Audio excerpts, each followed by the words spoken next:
In last week's episode, we discovered that parts of the Cascades-Palouse Trail could be a little cruel to us and our equipment. So in Ellensburg, we adapted. Woohoo! Instead of the route we had planned to use to Othello on day 4, which was mostly on the very rocky trail, we decided to use paved roads instead. This added some miles to our route, and so we also decided to leave as early as possible the next morning. We left our hotel about 5 a.m., which was just in time to let us watch the sun come up. We climbed gradually for over 10 miles towards the Columbia River in the cool air, then rode along the top for a bit. I don't think we're at the top yet.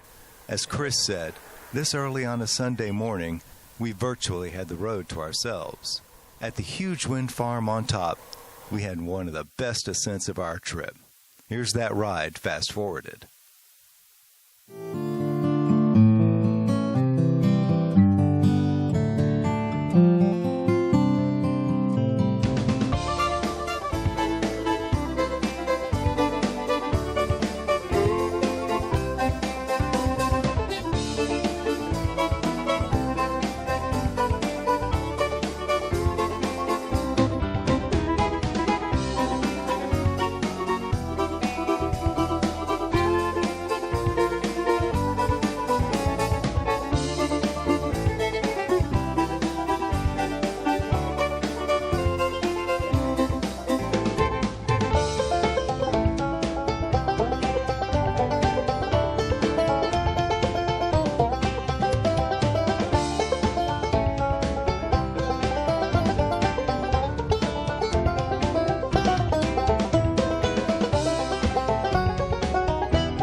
At the bottom, we stopped briefly at a store before continuing along the river and past the dam.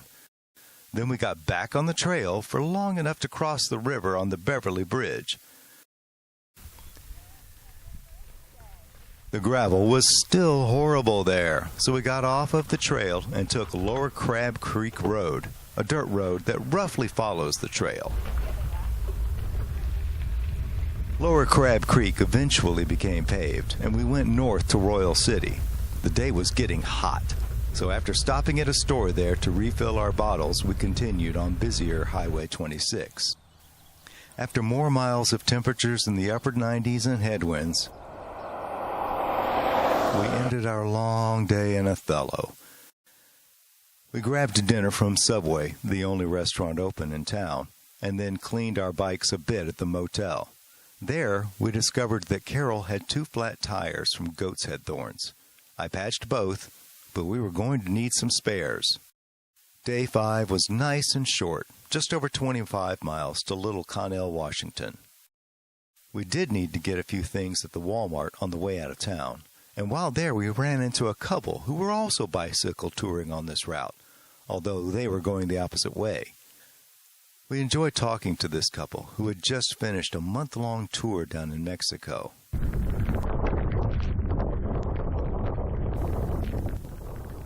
A few miles from the Walmart, our first rain shower of the day hit. The sun came out later, as did huge swarms of birds.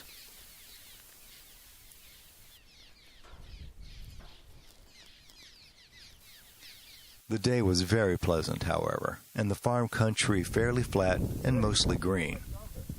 You got talking to my vampire. Cows. It didn't take us long to get to Connell, which was a cute town with a lot of odd sculptures on the sidewalks, showing things like mice getting adjustable rate mortgages. There weren't many restaurants, but there were some interesting grocery stores. Day 6, we again had a couple of changes, but they were small. We ended up skipping another trail, but that was when we saw it and realized it was not really a trail yet. We also changed plans when we got to the first stop on our route and found that it didn't open for 2 more hours. Fortunately, we had enough food and drink to get us to Starbuck.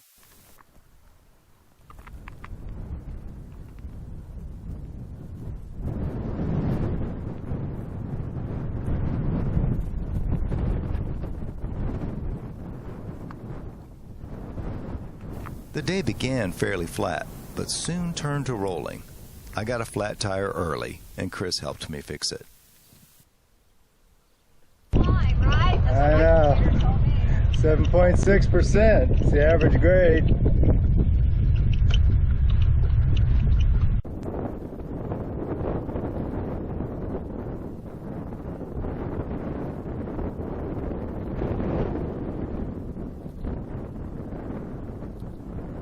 About 20 miles in, on one of those rolling climbs, I broke my chain. Like an idiot, I had not brought a quick link, and thus I had to remove a couple of links and splice the chain. It did well enough to get me through the last of the tough little climbs, so I could enjoy this descent.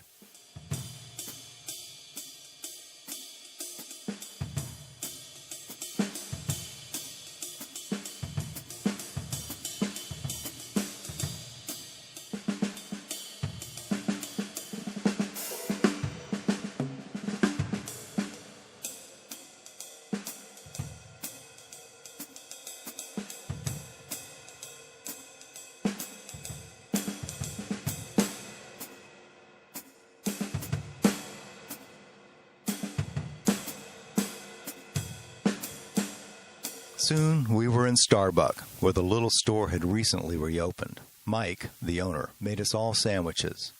After seeing the sights of Starbuck, we headed out for a 30-mile gentle climb up to Pomeroy. Just before town, my chain broke again. Carol and Chris went on to get help, but I was able to remove another 2 links and splice it again. I got to our overnight stop at Maggie's Garden Bed and Breakfast just before Maggie and Carol left in a pickup truck to come get me. Maggie was super nice and fed us a great dinner that night and breakfast the next day. Oh, but that's for the next episode. Next week, Chris leaves us as we cross into Idaho. See you then.